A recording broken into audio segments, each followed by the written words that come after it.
Sophia was walking with her dog in the park. What a beautiful day, sunny, warm, she thought as she sat down on a bench. She was suddenly very tempted to buy her favorite ice cream, but she tried to keep herself in shape. Her husband had recently told her that after 40, women lose their figure. Sophia looked at herself in the mirror and took the remark personally. She had recently turned 41 and was no longer the Thumbelina she used to be. She wasn't exactly fat either. They say about such people, she had it all. But her husband's words hurt Sophia, so she decided to go on a diet. She took longer walks with her dog in the park, limited her intake of flour, and decided to go for an anti-cellulite massage. And later, maybe she would join a gym. But that wasn't in the plans until the fall. It was too hot in the summer. Sophia, hi. She heard the voice of Amelia, a former colleague. Amelia was almost running towards Sophia, wearing her trademark smile. Playful, fake, and unpleasant. Hello, my dear. It's been so long. Amelia threw herself into a hug and kissed Sophia on the cheeks. Sophia tensed up, but she couldn't even imagine that a chance meeting would change her life.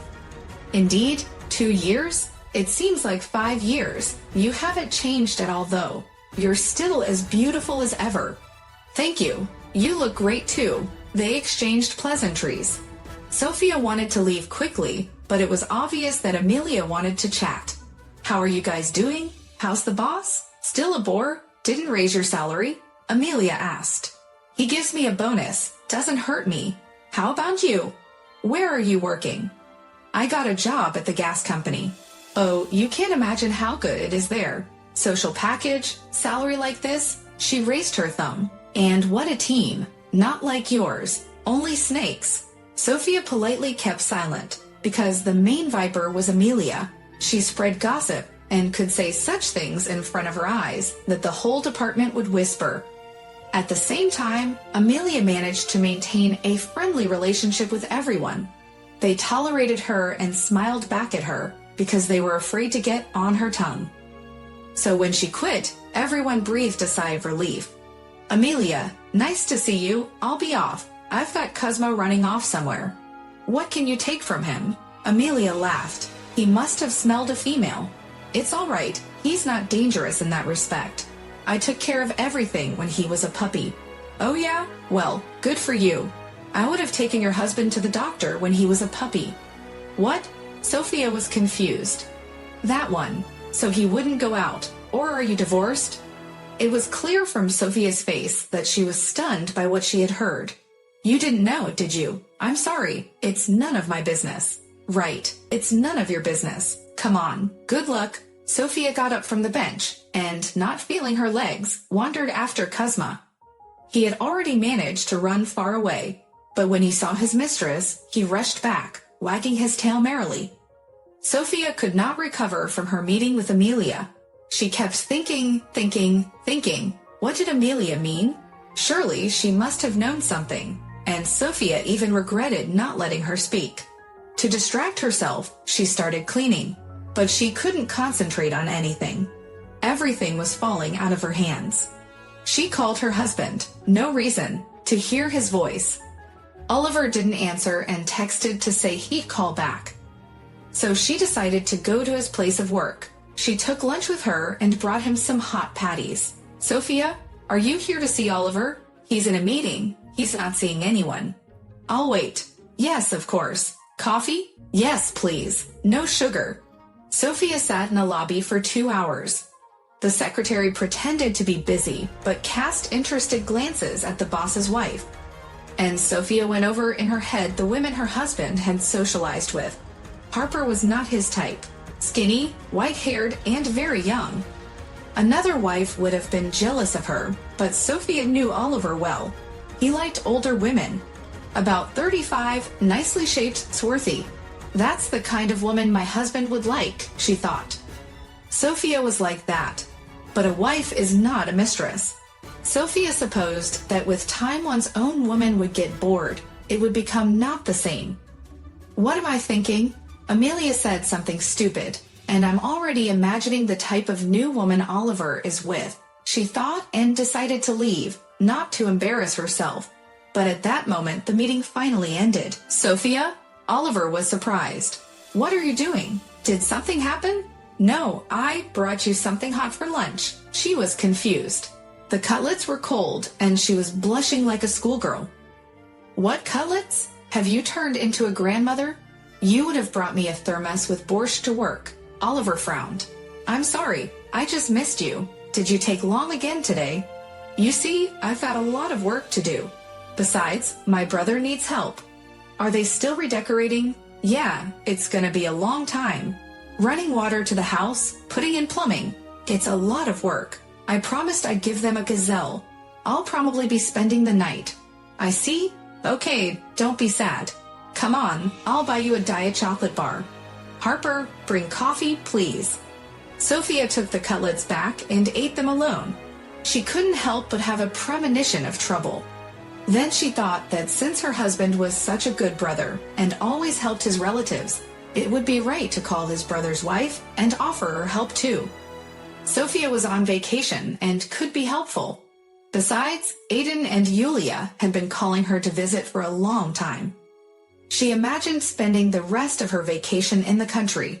There was a lake and fresh air, and the renovations, nothing.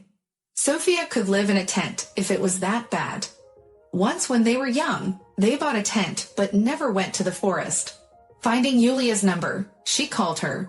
For some reason, her hands were shaking and her heart was pounding like crazy. Sophia was very worried and even dropped the call at the last moment. But Yulia saw the incoming and called back. Hi Sophia, I remembered about you. I wanted to call you myself.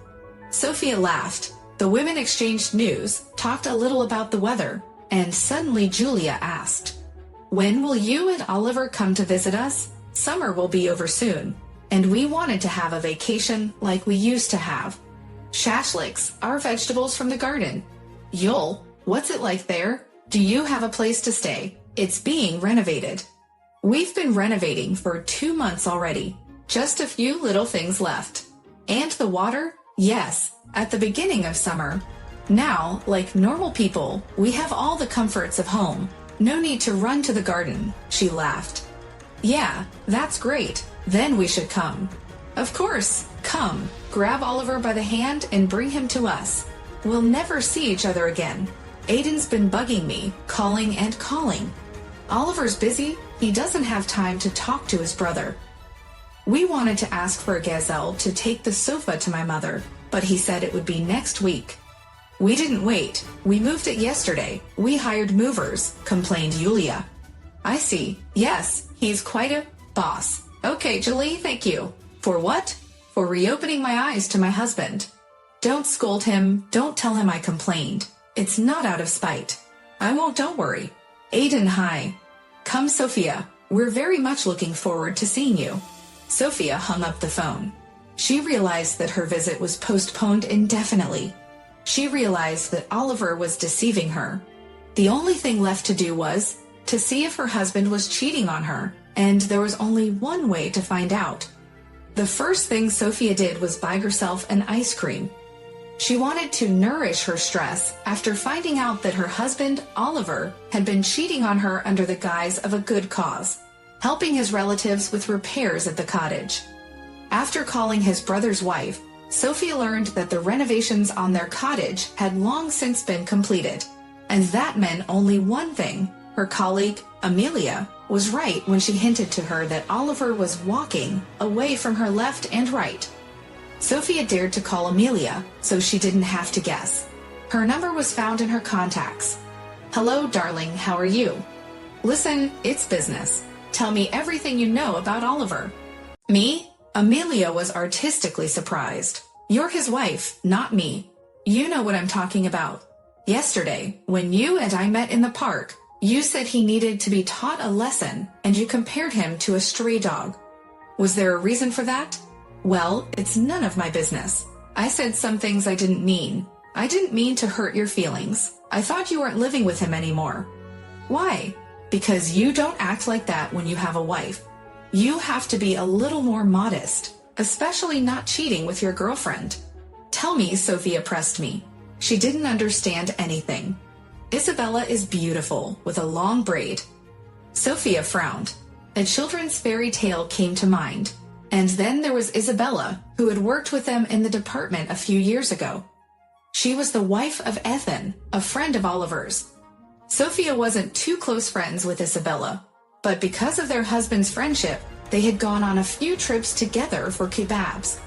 Ethan then got Isabella a job with Sophia at the firm. But then she left and the nickname stuck. It was all about the long braids she wore in her pitch black hair, and she had it all to herself. A Russian beauty, younger than Sophia by 7 years. You don't know? You didn't know? How do you know? I see them all the time. They go to the store near my house. They meet on Thursdays after work. They buy some wine and slices, and then they go somewhere. Yesterday, by the way, I saw them again. Do they say hello to you? No, I don't go near them. Why? I don't know. To say hello. Amelia laughed. If you don't believe me, I'll send you a picture, or you can come yourself. Next Thursday, I think it'll happen again. Okay, thanks for the information. You should have been a spy. Right. Well, go ahead. Good luck exposing Oliver. Sophia hung up the phone and cried. She realized that at that moment, her family was gone. Years flashed before her eyes and her soul felt empty. She looked at the wedding photo, brushed away a tear, and put the frame away in the closet. At least my son's all grown up now. He'll understand me, she thought. There were a lot of thoughts in her head. How to properly file for divorce, what to do next, how to live, who meets her, divorcee, and what acquaintances and relatives will say. But most importantly, she was afraid of the morning. She did not know how to look into the eyes of her husband, whom she loved and to whom she had been faithful for so many years, while he, like a stray dog, ran to Isabella. Sophia remembered the sweet, modest woman, and yet she had been married. The realization that Isabella was cheating on her husband pricked Sophia. She pictured Ethan, what a good family man he was, how he loved her and her daughter, and how he tried to make sure they never needed anything. Sophia had always been amazed at how much trepidation he had for their Ritushka, even invited. Oliver had never paid that much attention to their son, and Ethan was the golden husband, the perfect dad. What was Isabella missing? Oliver, of course, was a cucumber in his 40s, but Ethan was pretty good too. Sophia still couldn't sleep, and in the morning, she decided to go to Isabella and have a womanly talk with her. To tell her that she wasn't keeping her husband, but she wouldn't tolerate talking behind her back and gossiping. And once Amelia knew, soon everyone would know. It wasn't Isabella who opened the door. Sophia? Hi, come in. Ethan was surprised. Is it Oliver? No. Yeah, I'll come back later. Sophia didn't want Ethan to find out about his wife's infidelity, so she decided to come back later when he wasn't home. Wait, were you crying? What happened? He caught her arm. Nothing. I just wanted to talk with your wife about work. Sophia couldn't lie, and Ethan understood. I know. You do. Yeah, they've been dating for months. I see. I think I even know where. That's great. I'm not touching her, let her. She's a beautiful woman. If love's gone, what's there to hold on to? I'd rather be with a friend than with a strange man. At least I know Oliver won't bring dirt home. Didn't you think of me? Sophia burst out. She staggered at those words. What was I supposed to do? Call you and tell you that our halves have become one. Ethan grinned sadly. Come on in. I just made pancakes for breakfast. Ritushka's gone to study, so we'll talk quietly, without any more ears. Pancakes, tea, another man's wife, her husband. Sophia couldn't get it all out of her head. She looked at Ethan, who was dressed in an apron, and thought that Oliver had never cooked anything for her. And now he would judge her for reaching for a flapjack, advise her to watch her figure. Chocolate pasta. Take it. It's delicious together. Ethan set the jar in front of Sophia, and without thinking about dieting, she took a treat she hadn't had in a long time. Amazingly delicious. And Isabella doesn't cook at home, does she? She does, but she's away a lot, you see. Then I'm the hostess. You're not jealous of her? Not anymore, Ethan answered after a moment's thought. I thought that if we kept the family together, it would be better for Rita. but I think she's already realized that Mom has someone else on the side, and she told me the other day to find another woman. Can you believe that? Yeah, kids grow up fast. They were quiet for a while. Well, I should probably get going. I have to go to a lawyer to file for divorce. It's his apartment. I don't know what they'll say. We'll probably have to rent for a while. Hey, why don't you come stay with me? What do you mean? There's a plan. At first, Sophia didn't even want to hear it, but the more Ethan talked, the more she became passionate and eager to teach her husband and Isabella a lesson.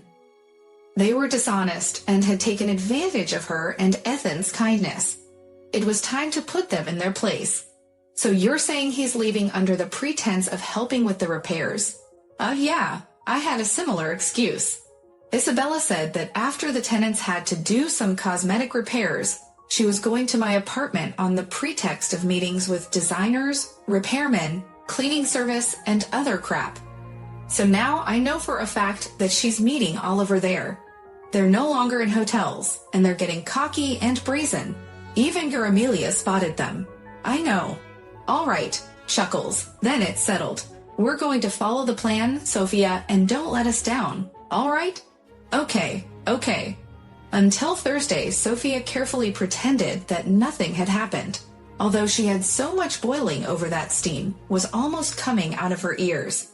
But she waited patiently for the hour of reckoning. Ethan had promised to take care of everything important and complicated, and all she had to do was show up at the appointed time and play her part. And she had managed it. Ethan met her in the lobby. Wow, I can't believe it's possible in such a short time. Anything is possible. Well, let's do what we agreed. Take off your dress, or you'll get it all dirty. Are you sure this is necessary? Yes, we want to perform, don't we? Here, cover yourself with the newspaper. Otherwise, it'll have a different effect. Ethan laughed. Sophia envied his calmness. He saw the whole thing as a show. Sophia blushed but did as Ethan said. He put his stuff away too so he wouldn't get it dirty. Sophia was very excited, but noted that Isabella's husband had a very nice body. Again, she caught herself thinking that she couldn't understand what was missing from Isabella's married life. Sophia's husband. They are coming, get ready. Sophia walked up to Ethan, and he suddenly put his arms around her and pulled her to him for extra convincing.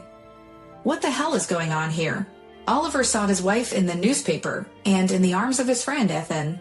The paint was spilled everywhere, pieces of wallpaper were lying around, and the furniture had been moved out since the morning.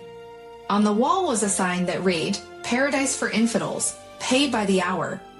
Oliver, I don't understand where the furniture went. Oh, Sophia. Isabella entered the room after Oliver. She was stunned. Why the hell are you touching my wife, I ask you? Oliver growled. Welcome. We just need help with some repairs, Ethan replied nonchalantly, not letting Sophia out of his embrace. You like to help others with this difficult task, don't you? Yes, I do. Oliver was out of breath. Sweetie, don't get mad. Just pay your admission. See, now you can't get in for free. You have to work for it. We've already started, Sophia snarled. Oliver rushed to Sophia to pull her away from Ethan, but he was quicker, and the paint bucket flew at Oliver, refreshing him. Get out of my apartment. Both of you. Before I call the police, Ethan said seriously, covering Sophia with his arm. We've put up with this for a long time, and we're not going to put up with it anymore. We're filing for divorce tomorrow. How could you?